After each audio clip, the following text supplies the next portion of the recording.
Hello everyone. इस video में हम पढ़ने वाले हैं एंशियंट हिस्ट्री से लेकर 712, जहाँ से हमारी मिडिवल हिस्ट्री स्टार्ट होती है वहाँ तक का एक रफ स्ट्रक्चर हम बनाने वाले हैं आज, क्योंकि हम स्टार्ट करेंगे मिडाइवल हिस्ट्री से।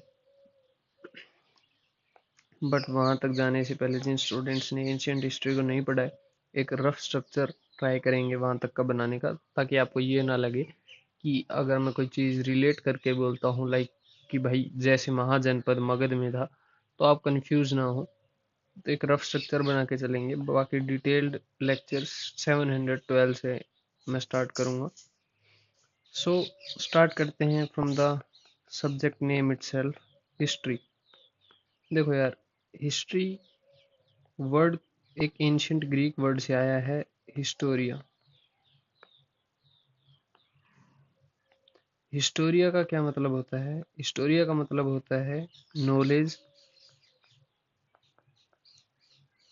एक्वायर्ड बाय रिसर्च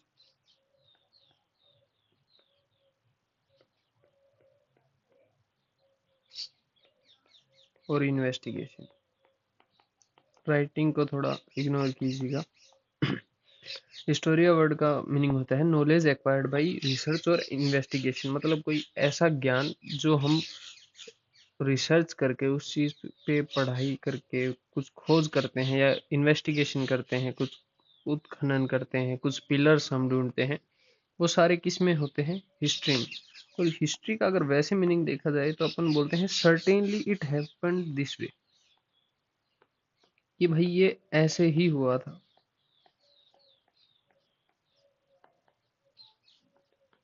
देखो वैसे अगर हम पढ़ने जाएं हिस्ट्री को, तो इंडियन हिस्ट्री में तो भाई बहुत सारी चीज हुई होंगी, हर दिन कोई ना कोई लड़ाई हुई होगी। लेकिन हम कौन सी चीजों को पढ़ते हैं जिनके पास हमारे पास प्रूफ्स हैं? कौन सी स्क्रिप्ट को हम मानते हैं जिनको हम एनक्रिप्ट कर पाए हैं? तो जो चीज फाइनली वैसी हुई थी, जिसका हमारे पास प्रूफ है, टाइमलाइन हम मैच करते हैं। जैसे मैं आपको आगे पढ़ाऊंगा पाल रूलर्स के बारे में, पाल डायनेस्टी के बारे में।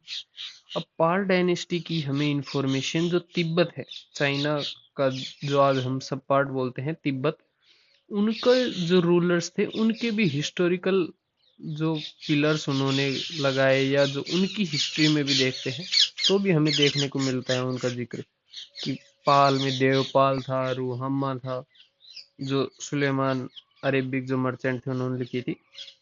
वो सब हम आगे पढ़ेंगे। तो वो होता है। और हिस्ट्री का फादर किसे माना जाता है? फादर ऑफ हिस्ट्री, मैं बात कर रहा हूँ हिस्ट्री की, ना कि इंडियन हिस्ट्री की। हिस्ट्री का फादर माना जाता है हेरोडोटस को, जिन्होंने पहली बार एक बुक लिखी थी अपनी, द हिस्ट्रीज, या आप इसे हिस्टोरी का भी बोल सकते हैं। और फादर ऑफ इंडियन हिस्ट्री अगर हम बात करें कि भारतीय इतिहास के जनक किस कौन माने जाते हैं, तो वो माने जाते हैं मेगास्थनीज। एंशियंट हिस्ट्री में ही हम इनके बारे में काफ़ी डिटेल में पढ़ेंगे, बट अभी के लिए आप इसको एक फैक्ट की तरह याद कर ले। इन्होंने एक बुक लिखी थी इंडिका, जिसकी वजह से ये फादर ऑफ इंडियन हिस्ट्री माने जाते हैं। तो इतना सब बेसिक फैक्ट्स हो गया है। अगर हम स्टार्ट से बात करें, देखो भाई, पहले अराउंड 2.5 मिलियन ईयर्स हमारी अर्थ पुरानी मानी जाती है। जब से ह्यूमन का इवोल्यूशन स्टार्ट हुआ तब से एक रफ एस्टिमेट ले रहा हूँ, तब से लेकर 4000 BC। अब मैं ये थोड़ा BC और CE के बारे में और एक्सप्लेन कर देता हूँ। देखो टाइमलाइन कैसे बांटते हैं ना हिस्ट्री में। अब ये प्रॉपर पूरा ब्रिटिश जो ग्रिगोरियन कैलेंडर हम देखते हैं उस पर बेस्ड है। देखो वहां पर क्या होता है ना यार, आप नंबर लाइन इमेजिन करो, उससे आपको इजी रहेगा। जीरो वो मानते हैं जीसस क्राइस्ट, जो वहां के एक उनके जाने माने फिलोसोफर थे। जीसस क्राइस्ट के जन्म को वो मानते हैं, बर्थ डेट को, एज ए जीरो। उससे पहले जो भी घटना हुई ना, उसको अपन नेगेटिव नंबर्स, देखो नेगेटिव कैसे आते हैं, -5, -4, -3। ऐसे आ रहे हैं ना जीरो की तरफ। तो ऐसे ही जब मैं पढ़ाऊंगा तो हम देखेंगे 600 BC, 500 BC, 400 BC, 300 ऐसे। और उसके आगे हम मानते हैं जो हम मॉडर्न एरा में हम जी रहे हैं 300 400 जो हम कैलेंडर भी देखते हैं, और टिल 2000 बात करते हैं। जैसे आपको एक एग्जांपल देता हूँ, इंडस वैली सिविलाइजेशन हुई थी 2500 BCE में। ये BCE का मतलब होता है before common era, before the birth of Jesus Christ, और कॉमन एरा जीसस क्राइस्ट के बर्थ के बाद जो भी घटना हुई उसको हम बोलते हैं। अब देखो इंडस वैली सिविलाइजेशन 2500 BCE बोल रहे हैं, मतलब 0 से 2500 साल पहले। तो आपका ये सवाल होगा आज से कितने साल पहले। तो जो हमारी एनसीईआरटी है वो 2000 को, जो हमारी ये सेंचुरी चल रही है 21st, ये तो अभी स्टार्ट ही हुई है, 26 ईयर्स हुए, लेकिन एक स्टैंडर्ड 2000 को माना जाता है। तो आज में आप 2000 साल और जोड़ दीजिए, तो लगभग आज से 4500 साल पहले इंडस वैली सिविलाइजेशन एग्जिस्ट करती थी और यह स्टार्ट हुई थी। आई होप ये आपको अंडरस्टैंड हुआ। देखो इसमें यार ज़्यादा कन्फ्यूजन करने की ज़रूरत है नहीं, as a basic number line की तरह समझो, सेम वैसा ही। एक सेंचुरी का डाउट और क्लियर कर देता हूँ, क्योंकि मेरे भी काफ़ी ज़्यादा डाउट था स्टार्टिंग में। मैं बोलता हूँ सेंचुरी। देखो जब फर्स्ट सेंचुरी रही होगी वो कहाँ से स्टार्ट हुई होगी, थोड़ा मैं आपको रिलेट करना चाहता हूँ।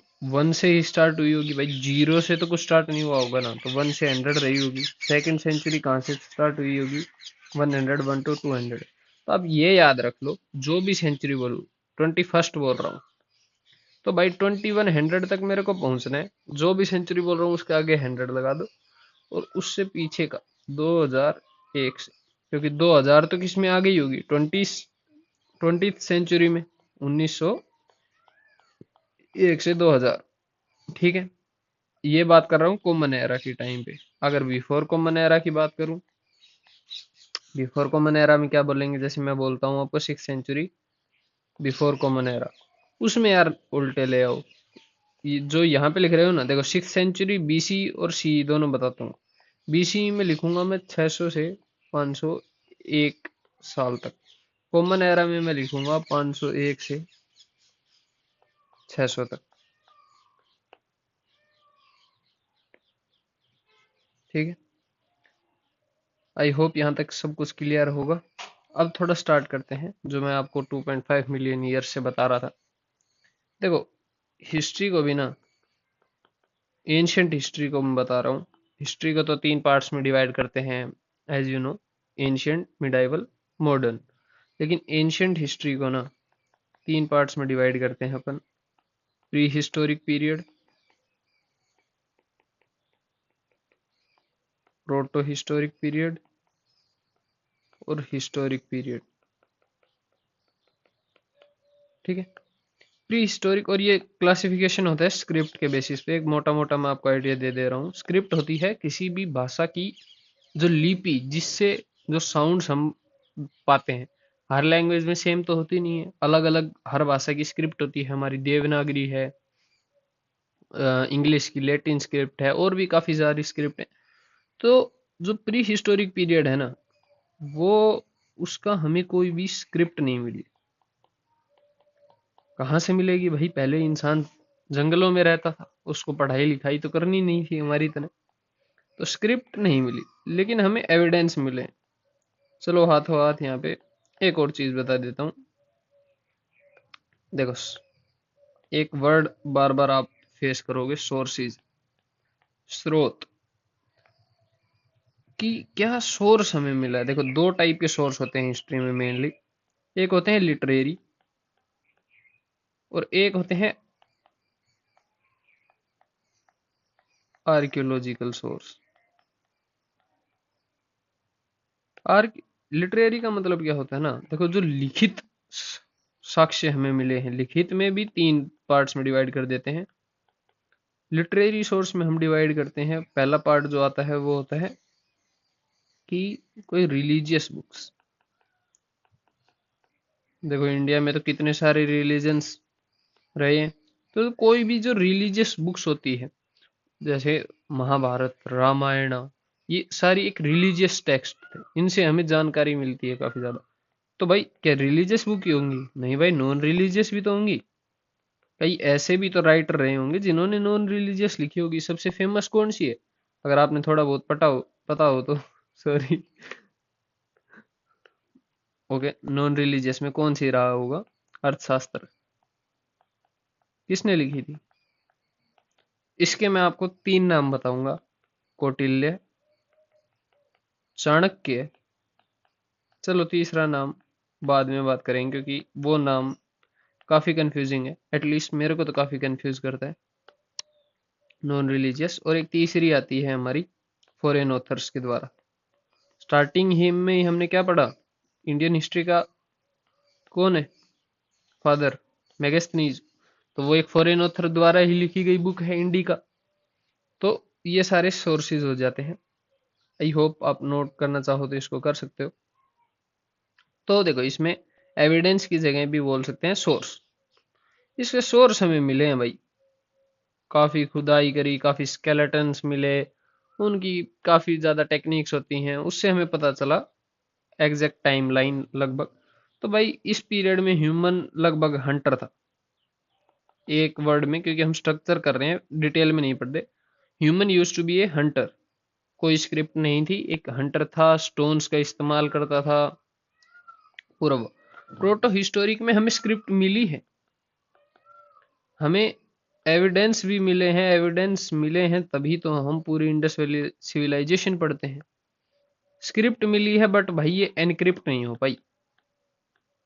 एनक्रिप्ट माने इसको कोई समझ नहीं पाया। देखो जैसे मैं आज के टाइम पे हम बोलते हैं मैं खेल रहा हूँ, इसका मतलब हम सब समझते हैं। लेकिन भाई मैं बोल दूं लो ऐसे बनाया और ऐसे बना दिया, ऐसे बना दिया, अब इसका मतलब मान लो मेरे को पता है, मैं इसको बोलता हूँ कल, इस सिंबल को मैं कल बोलता हूँ, कल को मैं मर जाऊं और कोई आगे फिर काफी सालों बाद कोई इसको खोजे, तो वो क्या समझ पाएगा भाई मैंने ये बनाया, क्या सोच के बनाया होगा? तो अभी तक तो ये एनक्रिप्ट नहीं हुई है। Let's see in the future, क्या पता हिस्ट्री में चेंज आए। तो इसीलिए स्क्रिप्ट के आधार पर हम प्रोटो को अलग पढ़ते हैं। लेकिन अगर आप प्री हिस्टोरिक में मेटल एज देखोगे, उसी में इंडस वैली सिविलाइजेशन आ जाए। हिस्टोरिक का तो सिंपल है, स्क्रिप्ट भी है हमारे पास और हमारे पास एविडेंसेस भी हैं। एविडेंसेस हैं तभी हम पढ़ रहे हैं इतना। ठीक है, आई होप इतना क्लियर हो गया होगा यहाँ तक। अब प्री हिस्टोरिक को ही डिवाइड करते हैं हम पर। प्री हिस्टोरिक की अगर बात करें, इसको फर्दर तीन पार्ट्स में डिवाइड करते हैं। स्टोन एज, पाषाण युग, चैल्कोलिथिक एज, ताम्र पाषाण युग एंड मेटल एज। ठीक है, स्टोन एज चलती है आपकी जब से ह्यूमन इवोल्व स्टार्ट हुआ 2.4 मिलियन ईयर से लेकर के आपकी 4000 BCE तक। ठीक है, देख सकते हो कितना लंबा टाइम पीरियड है। यहाँ तक चलती है स्टोन एज। इसको भी फर्दर डिवाइड करते हैं, पैलियोलिथिक, मेसोलिथिक, नियोलिथिक। पैलियोलिथिक को और तीन फर्दर पार्ट्स में, लोअर पैलियोलिथिक, मिडल पैलियोलिथिक और नियोलिथिक। बट अभी के लिए मैं बस इतना बता रहा हूँ, वो बाद में देखेंगे। 4000 BCE तक चली भाई, वही स्टोन टूल्स था ह्यूमंस के पास और सब कुछ। Chalcolithic age 4000 BCE। I hope आप ये BCE वाले में कंफ्यूज नहीं हो रहे होंगे।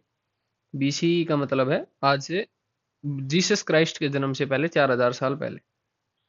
ठीक है, अब देखो यार, इसमें मैं काफी कंफ्यूज हुआ था, ये मैं आपको कंफ्यूज नहीं करना चाहता।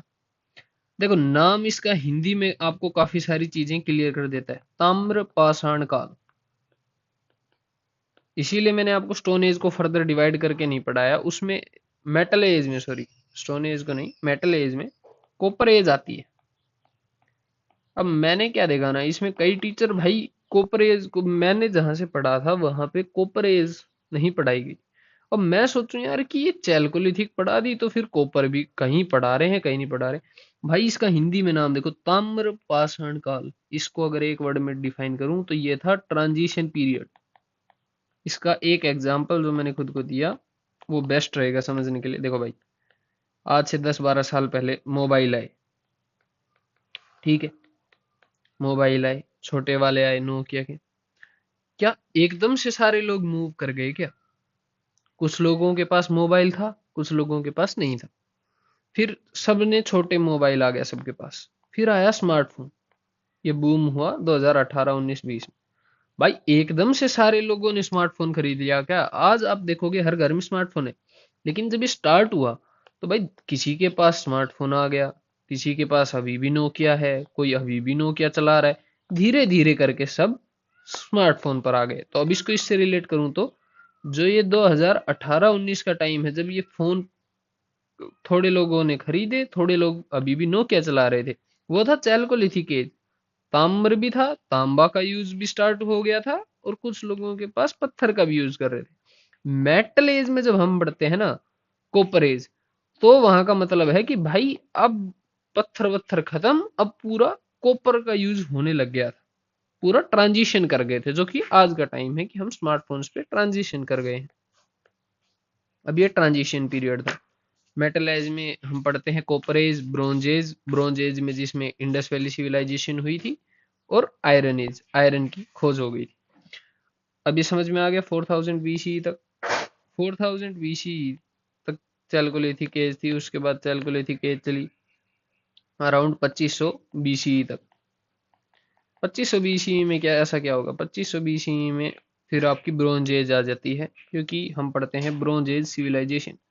जो सिंधु घाटी सभ्यता के लोग थे, उसने कॉपर में टिन मिलाकर उसका एक एलॉय बना लिया था, ब्रोंज।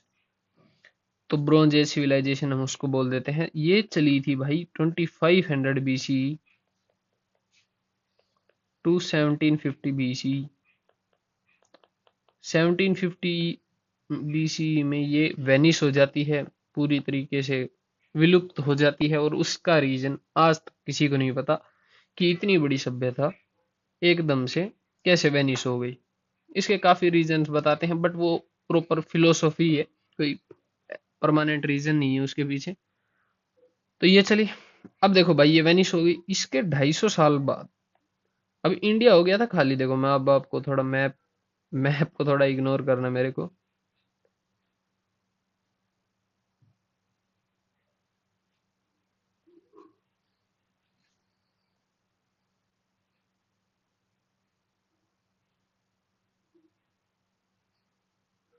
देखो इतना ही बनाते हैं। यहाँ पे आपको पता होगा हमारे पड़ोसी हैं पाकिस्तान, यहाँ पे ईरान है, और इस साइड से अगर अपन जाएं, आप सेंट्रल एशिया को देखते होंगे, 5 ब्रांचेज हैं, तुर्कमेनिस्तान, उज्बेकिस्तान, और भी काफी 3 और हैं। यहाँ से आए थे भाई इंडिया में आर्यंस। उनको आर्यंस बोला जाता है, और उन्होंने जो साम्राज्य अपना फैलाया उसको बोला जाता है आर्यवर्त। अब भाई वो यहाँ पर आए ना, तो उनको आइडिया नहीं था कि सिंधु घाटी सभ्यता है, नहीं है, कुछ है। देखो सिंधु घाटी सभ्यता में मैं आपको पढ़ाऊंगा, हम एग्रीकल्चर को इतना पीक लेवल पे होते हुए देखते हैं। अगर मैं आपको धोलावीरा के बारे में बताऊं, वहां पे जो इरिगेशन सिस्टम था पूरा का पूरा, जो वो स्टोर करते थे वाटर को, हर जगह की अपनी स्पेशलिटी थी। मतलब काफी डेवलप्ड थे वो लोग। बट भाई ये लोग आए ना, इनको कोई आइडिया नहीं था ना, इनको एग्रीकल्चर आता था इतना। ठीक है, ये आए यहाँ पे बस रहने लगे। भाई देखो मेजर चेंज आ गया ना फिर। अब 1500 में ये आए, ठीक है, रहने लगे रहने लगे रहने लगे। 1000 बीसीई में ना आयरन की डिस्कवरी हो गई भाई इस प्लेनेट। और वो आप ये समझ लो उस टाइम की हरित क्रांति थी। हरित क्रांति हम पढ़ते हैं ना, क्या हुआ था कि भाई मशीन्स आ गई थी। थोड़ा फसल में, मतलब जो हम नॉर्मल खेती कर रहे थे, काफी टाइम लगता था हाथों से। हम पढ़ते हैं इंग्लैंड में इंडस्ट्रियल रिवोल्यूशन आया था, रेवोल्यूशन आया था। वो क्या था कि भाई जो कपड़े तुम हाथों से बना रहे हो एक एक दिन में, वो मशीन आधे घंटे में बना देगी। तो भाई देखो जब इनको आयरन का पता चला ना, तो आयरन से इन्होंने बनाया भाई आपका ये, आयरन से काफी मतलब खेतों के वो बने उपकरण, सॉरी मेरे को वर्ड ध्यान नहीं आ रहा, उपकरण आप बोल सकते हैं, टूल्स बनाए, sorry tools would be the right word. Tools बनाए, अब भाई ये देखो, ये यहाँ पे करने लगे खेती। अब भाई मैं अपना खेत खोल लूं, मान लो मैं खेती करने लगा। भाई धीरे धीरे ना इनके अंदर थोड़ी थोड़ी वो बनती गई कि भाई मैं खेती कर रहा हूँ, तू ज्यादा खेती नहीं कर रहा, तू क्षत्रिय है, तू लड़ाई कर। आपस में लड़ाई भी होने लगी जमीन को लेकर, पहले ऐसी कुछ नहीं थी। तो भाई धीरे धीरे गुट बनने लगे। धीरे धीरे क्या बना? जन बना। जन माने विलेज, आप समझ सकते हो। और फिर जन को ही मिला के क्या बने? धीरे धीरे जनपद बने, जिसको डिस्ट्रिक्ट रेफर कर सकते हैं। और जनपद को ही, जनपद का भी सबसे बड़ा रूप महाजनपद। ये हो गया था आपका 1000 से 600 तक। 600 तक महाजनपद एक टाइप से इवोल्व हो गए। 16 महाजनपद आ गए थे। समझे? महाजनपद कुछ नहीं है, आज के लेवल का एक स्टेट समझ लो। अब भाई देखो, ये जब ये हो रहा था ना, तो इन्होंने जन्म दिया वर्ण सिस्टम। वर्ण सिस्टम की स्टार्ट हमें यहीं से देखने मिलती है। इसको बोलते हैं वैदिक पीरियड। वैदिक पीरियड में ही आपके जितने भी मेजर रिलीजियस टेक्स्ट हैं वो लिखे गए हैं। ऋग्वेद, सामवेद, अथर्ववेद, यजुर्वेद, उपनिषद, पुराण, सारे। और वर्ण सिस्टम की शुरुआत भी हमें यहीं से मिलती है कि भाई तू क्षत्रिय है, मैं ब्राह्मण हूँ, तू शूद्र है, तू वैश्य है। पूरा वर्ण सिस्टम की स्टार्ट हमें यहाँ से देखने को मिलती है। अब देखो यार, 600 में मैंने जैसे आपको बताया महाजनपद आ गए थे, 16 लगभग स्टेट आ गए थे। एक बार एक्सप्लेन कर देता हूँ उनके बारे में, ज्यादा चीज हमें उनके बारे में अभी नहीं पढ़नी, बट क्योंकि आगे रिलेट करने हैं तो कुछ कुछ मेन महाजनपद मैं आपको बता देता हूँ। देखो यहाँ पे था, जो मैं यूज करने वाला हूँ, यहाँ पे था जो आज के टाइम पे पाकिस्तान में है, गांधार। अगर आपने महाभारत देखी है तो गांधारी, और गांधार से कौन था? शकुनी मामा। गांधार की कैपिटल क्या थी? तक्षशिला। ये बताऊंगा आगे क्यों इसका सिग्निफिकेंस। और जो आज के टाइम का पीओके है, पाकिस्तान ऑक्युपाइड कश्मीर, यहाँ पे था कंबोज। दोनों ही आज के टाइम पे इंडिया में नहीं है। इसकी राजधानी थी राजपुरा, राजपुर या हटक। एक यहाँ पे था भाई जो साउथ साउथ ही साउथ में था, वो था असमक। पोर्टली जिसकी राजधानी थी। और इसके ऊपर था अवंती, एमपी के साइड में, जिसको आज उज्जैन या महेशमती। बाहुबली अगर आपने देखी तो महेशमती। इन सबको चलो साइड में डाल जाए, ये तो एक पिक्चर की एक पार्ट हो गई। पिक्चर का मेन हीरो कौन था? पिक्चर का मेन हीरो था भाई ये बिहार, एमपी, बंगाल, ये जो आप देखते हो ना पूरा, यहाँ पे था मगध। ये भाई काफी स्ट्रोंग उभर के आया। देखो टाइम लाइन समझते चलना, क्या बताया मैंने स्टार्टिंग से लेकर, एक बार रिवाइज करा देता हूँ। 4000 तक स्टोन एज चली, फिर चैल्कोलिथिक एज चली। 4000 से लगभग 2500 जब तक ब्रॉन्ज नहीं बना लिया इंडस वैली वालों ने। 1750 में इंडस वैली खत्म। 1500 में आर्यन आए। 1000 में आयरन की डिस्कवरी। उसके बाद 600 तक धीरे धीरे जनपद वर्ण सिस्टम इवोल्व हुआ। 600 बीसी तक, मतलब 6th सेंचुरी तक आ गए हैं। यहाँ तक क्या आ गया था? महाजनपद। अब जो 6th century and 5th century, इन दोनों को एक साथ टाइम लाइन के साथ में बता रहा हूँ, क्योंकि स्ट्रक्चर पढ़ रहे हैं, कोई एग्जैक्ट वो नहीं पढ़ रहे। 6th century and 5th century, इन दोनों में क्या होता है? महाजनपद इवोल्व होते हैं। अब भाई इस टाइम तक देखो, जैसे आपने देखा वर्ण सिस्टम आ गए थे, काफी रिलीजियस टेक्स्ट भी लिखे गए थे भाई, उपनिषद लिखे गए, आपके पुराण लिखे गए, काफी सारी चीजें लिखी गई। तो उनमें कर्म कांड हम पढ़ेंगे तो भाई उसमें से काफी चीज लोगों ने ना यार उन चीजों से डिसएग्री किया। जैसे आज के टाइम पे गवर्नमेंट कोई पॉलिसी लाती है, तो आप अगर उससे डिसएग्री हो तो भाई आप उसको नहीं मानोगे। तो उस उन कर्म कांड में क्या था? जो धर्म था, हिंदू धर्म था, या उस टाइम पे जो धर्म थे, उनमें ये था कि भाई बलि सिस्टम होता था एक। मैं आपको जस्ट बता रहा हूँ। तो भाई किसान के लिए सबसे बड़ी चीज क्या है? जो लोग किसानी करते थे, जो लोग खेती से अपना गुजारा करते थे, उनके लिए गाय भैंस। अब तुम उनकी बलि चढ़वा दो। तो भाई देखो काफी फिलोसॉफिकल आइडियाज है यार। भाई हर बंदा मैं मानता हूँ फिलोसोफर है अपने आप में, स्पेलिंग आप देख लेना, ठीक है। लेकिन मैटर क्या चीज करती है ना, आप कितने लोगों तक पहुंच पाते हो। तो दो धर्म ऐसे थे जिनको लोगों को अट्रैक्ट किया, बुद्धिज्म एंड जैनिज्म। इनमें कुछ कुछ बातें थी धर्म लाइफ के बारे में जिन्होंने लोगों को ये एक्सेप्ट करवाया, हाँ कि भाई इस धर्म के अलावा भी दो धर्म है। Buddhism Mahatma Buddha and Jainism Mahavir Swami. इन दोनों के द्वारा ये धर्म है। डिटेल में भाई बाद में पढ़ेंगे एंशियंट हिस्ट्री में, ठीक है। पिक्चर क्लियर है। इन दोनों सेंचुरी में क्या उभरा, मगध एज ए एम्पायर उभरा, मगध साम्राज्य पूरा का पूरा। अब मगध साम्राज्य उभरा तो मगध साम्राज्य पर डिफरेंट डिफरेंट डायनेस्टीज ने रूल किया होगा। तो मेजर डायनेस्टीज क्या थी अराउंड 544 बीसी। अब मेरा क्वेश्चन रहेगा, आपको बताना है अगर मैं 544 बीसी लिख रहा हूँ तो मैं कौन सी सेंचुरी की बात कर रहा हूँ। इसमें एक डायनेस्टी आई यहाँ पर, हरियंक डायनेस्टी। थोड़ा बता देता हूँ। पितृहंता वंश, इसमें पिता को मार के गद्दी हासिल की जाती है। इसमें था बिंबिसार, मेन रूलर बता रहा हूँ। उसका बेटा अजात शत्रु।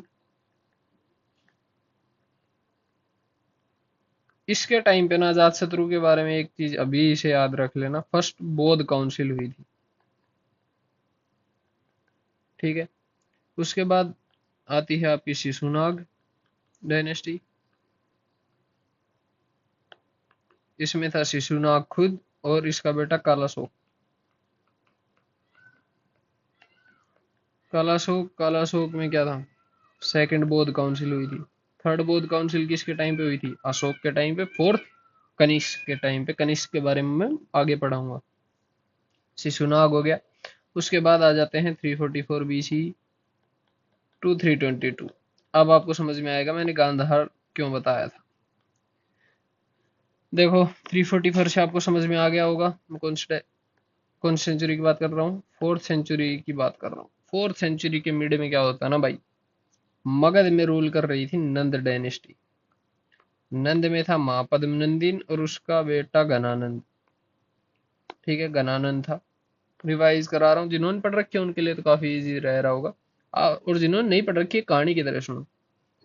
महापद्म नंदिन घनानंद, घनानंद यहाँ पे रूल कर रहा था। भाई गांधार और तक्षशिला एक बहुत अच्छी यूनिवर्सिटी मानी जाती थी उस टाइम पे, हब था। जिस टाइम मतलब आज हम आईआईटीज को देखते हैं कि भाई बेस्ट कॉलेजेस हैं, तो पहले भी शिक्षा के एक अच्छा केंद्र था तक्षशिला। वहां पे एक पढ़ाने वाले शिक्षक थे चाणक्य, कौटिल्य, कौटिल। तो भाई 326 बीसी में क्या होता ना, ये डेट अपने दिमाग में बसा लो। एक ग्रीक में ना, पहले के टाइम पे एंशियंट ग्रीक किंगडम जो था पूरा साम्राज्य, उसको मकदूनिया बोला जाता था। मकदूनिया में वो पैदा होता है, इसका नाम सुना होगा शायद आपने, अलेक्जेंडर द ग्रेट। ये भाई दुनिया जीतने निकला था और इसने कहा था कि मुझे भगवान को ही आना होगा मुझे हराने के लिए, नो पीपल कैन डिफीट मी। तो ये भगवानों की ही धरती पर आया था। इसने अटैक किया था 326 में, बैटल ऑफ इडेस्पस, पोरस और अलेक्जेंडर के बीच में। उससे हमें मतलब नहीं है। तो जब ये अटैक करने वाला था ना, उससे पहले कौटिल्य को ये बात पता थी, चाणक्य को। वो जाते हैं भाई गणानंद के पास में। उस टाइम पे आपको मैं बता दूं, Magadh most most powerful feature वो भाई मेरे हिसाब से स्ट्रोंगेस्ट आर्मी जो आप सोच सकते हो मगध के टाइम पर ही थी। हाथियों की सेना के लिए जाना जाता था मगध उस टाइम पे। बट घनानंद जो था ना, वो थोड़ा सटकिला आदमी था। चाणक्य उसके कोर्ट में आते हैं। अब चाणक्य कोर्ट में आके बताते हैं कि भाई एक आने वाला है अलेक्जेंडर द ग्रेट, दुनिया जीतने, तुम ही कुछ देखो। तो वो चाणक्य को अपने कोर्ट से निकाल कर फेंक देते हैं, क्योंकि वो और ही मुद्रा में लीन था, उसको घंटा फर्क नहीं पड़ता। वो तो अब आगे पोरस के लड़ाई के बाद क्या रीजंस हुए वो किसी को क्लियर नहीं है कि अलेक्जेंडर आगे नहीं आया। आगे आता तो भी मर ही जाता, क्योंकि उस टाइम पे सेना वैसे पावरफुल थी। बट अब देखो यार, कौटिल्य इतने बड़े प्रोफेसर तक्षशिला के, उनको ये बेइज्जती सहन नहीं हुई। वो अपना एक, कहते हैं ना, एक कोई बंदा ढूंढते हैं। क्रिकेट में हम देखते हैं, एक जब जनरेशन जाती है तो दूसरी छोटी जनरेशन को ग्रूम करके जाती है। वैसे ही ढूंढते हैं कौटिल्य की, भाई खोज में निकल जाते हैं कि मैं किसी एक ऐसे व्यक्ति को चुनूं जिसको मैं ग्रूम करूं और जो इस मगध को, राजा घनानंद को हरा सके। देखो ये, it was a very big thing to think also, कि भाई सोचना भी बहुत बड़ी बात है, क्योंकि मगध को उस टाइम पे हराना मतलब क्या है बोले, कुछ इम्पॉसिबल, आप एक वर्ड आप सोच सकते हो कि भाई इम्पॉसिबल था।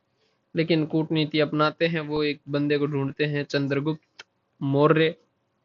वो धीरे धीरे करके, एक पूरा उनका प्लान होता है, वो धीरे धीरे करके 322 में किसको हरा देते हैं, धनानंद को।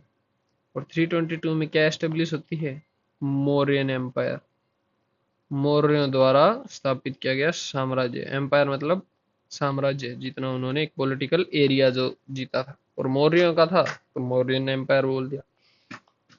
अब मौर्यन एम्पायर स्टार्ट होता है 322 में। मौर्यन एम्पायर को हम डिस्कस करेंगे नेक्स्ट क्लास से। आई होप आपको यहाँ तक क्लास समझ में आई हो। तो अगर समझ में आई हो, थोड़ी अच्छी लगी हो, तो भाई सब्सक्राइब कर देना। Thank you.